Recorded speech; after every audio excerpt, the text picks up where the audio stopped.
be trying out Makeup by Mario's new Surreal Skin Foundation. This is the natural finish foundation. I did try when it first came out the original Luminous Hydrating Foundation, and if you guys have not seen that video, my thoughts on that, I will link it up here. This is more of a matte natural finish. We'll go ahead and try her out. And this is the perfect time because your girl is breaking out more than she has probably in a year.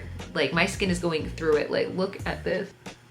A lot of redness, a lot of texture, especially down on my chin. I'm definitely feeling like it's hormonal acne, especially because I have been off birth control these past couple months. This side is really getting pretty red. I figured this is the perfect time to see how much coverage and to see how this is gonna work for the acne prone textured skin girlies out there. And on the iconic London Underglow Blurring Primer. This is newer to me. I'm gonna try the Rhode Glazing Mist just to really give a nice hydrated, beautiful base, really prep it for makeup and give this skin a fighting chance because she has not only been textured but dry. So this is gonna have some ceramides in it, beta glucan, all that good stuff.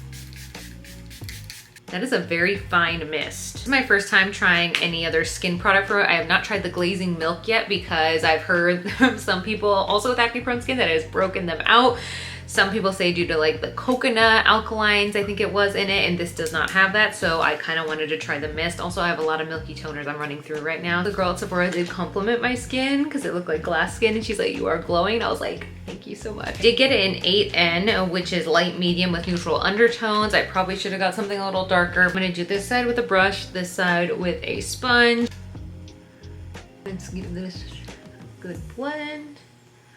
I don't mind medium coverage foundation, especially because you guys know I love to use my NARS Soft Matte Concealer with it. So definitely I'm probably gonna put that on top of this anyway, but we'll see how good. Right now, it's really evening my skin tone, which is really nice. This is definitely giving a natural finish. This could be the Rhode, but we are getting a little bit of clinging. Nothing too crazy, but I am pretty dry.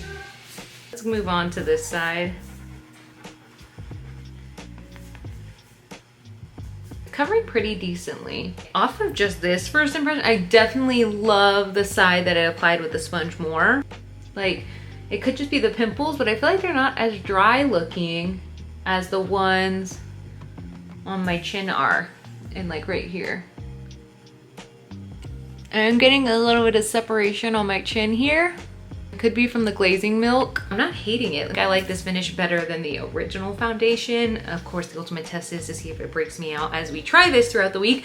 But right now, I'm pretty happy with it and pleasantly surprised. I had no expectations. I haven't seen a review. I haven't done anything going into this foundation. And so far, I like her a lot. This looks pretty good. Obviously, it's pretty light for me. Like, my pores look really good.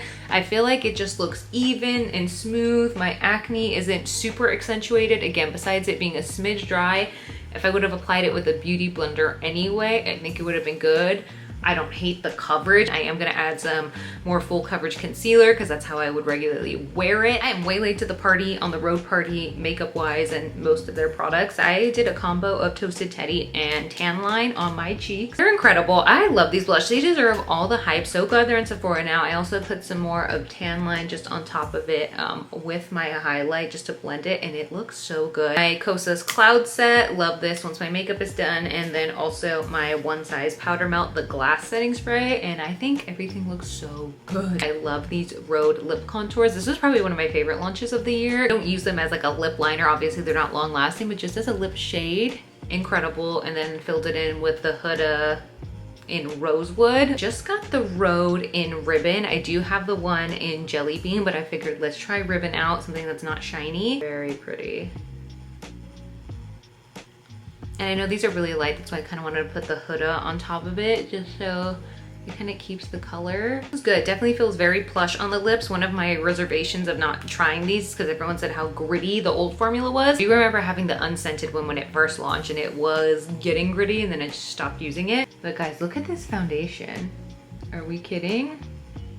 Feel like anything seeping into my pores. Yeah, you could see my acne, but I don't feel like my texture is emphasized, and I just feel like my makeup looks really, really good right now. I'm going to dinner with some friends, but I will check in throughout the night so we can see how it's held up. This is my second day wearing the Mario foundation. I've blotted twice already. I think that's more due to my e.l.f. Halo Glow powder, however, maybe a mix of that and maybe the Rhode glazing mist. I don't know, it was pretty dewy. Texture is shining through quite a bit. You can see with the light glowy dewy products, it's gonna tend to do that. But if I had my finishing powder like I did my Laneige matte powder, I would set it and it looked really good then. I'm not seeing any of the acne peek through really. You can see my texture, but I don't think it's bad. Like I still like how my makeup looks when I look in the mirror. I just desperately need a blot.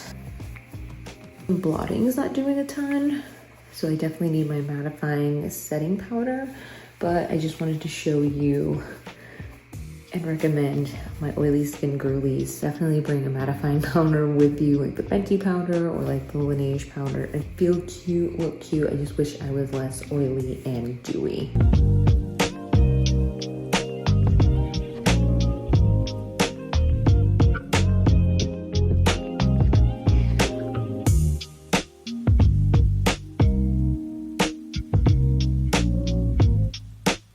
Honestly, I liked this foundation more than I thought I was. I had absolutely no expectations going into it. I didn't even really see a lot of reviews, but I kept seeing my face at the end of the day and I liked how it looked. The only thing that did get me was how oily I was at the end of the day, especially for something that's described as almost like a satin matte. I completely blame the foundation for how oily I looked at the end, and I might be able to kind of let it slide. Half of me wants to say that and the other half of me wants to be like, I don't want to have to blot and put that much powder on throughout the day because I looked like a grease ball. Just other foundations that don't do that to me, even glowy ones that I don't feel like make me look that oily at the end of the night. I did feel like it was long wearing in terms of it didn't really fade that much. Coverage, I liked the coverage on it. If you're an oily acne skin girl, I feel like it does not emphasize texture necessarily, but it doesn't really blur. Like I have foundations that definitely blur more than this foundation. I think she's pretty solid. I think it is a pretty solid foundation at $48. I don't know if it's a need in my foundation collection as of now, but is it something I may revisit in the future and fully purchase? Maybe, I might. If I was gonna go get another foundation right now, it would be between this and the Patrick Ta foundation. I really loved that. Only reason I didn't go buy that full size is because I really wanted to get through some of the other foundations in my collection. This is like something I wore to a wedding and I think it looked pretty good. So I think it's kind of comparable to the Makeup by Mario. It's definitely less oily wearing this than the Makeup by Mario. It passed the test of not breaking me out. I was breaking out during this period, but I don't think it was from the foundation. I think it was more from lifestyle factors and maybe a primer I was using, but I'm not chopping it up to the foundation at all. Usually I say you can skip things or not in a foundation, but this one I'm not necessarily ready to say fully skip it. It could be for you. It might be for me. I liked it. I think it was a decent foundation. I just don't know if at this moment in time I'm willing to shell out $48 for it, especially when I compare it to my Maybelline Super Stay Lumi Matte. Highly recommend this. If you're a super, super oily girl, like more oily than me, and I'm pretty oily, I probably wouldn't recommend this just because how oily I was at the end of the day. I was a grease ball and no amount of padding took it away. Like I was gonna have to reapply powder.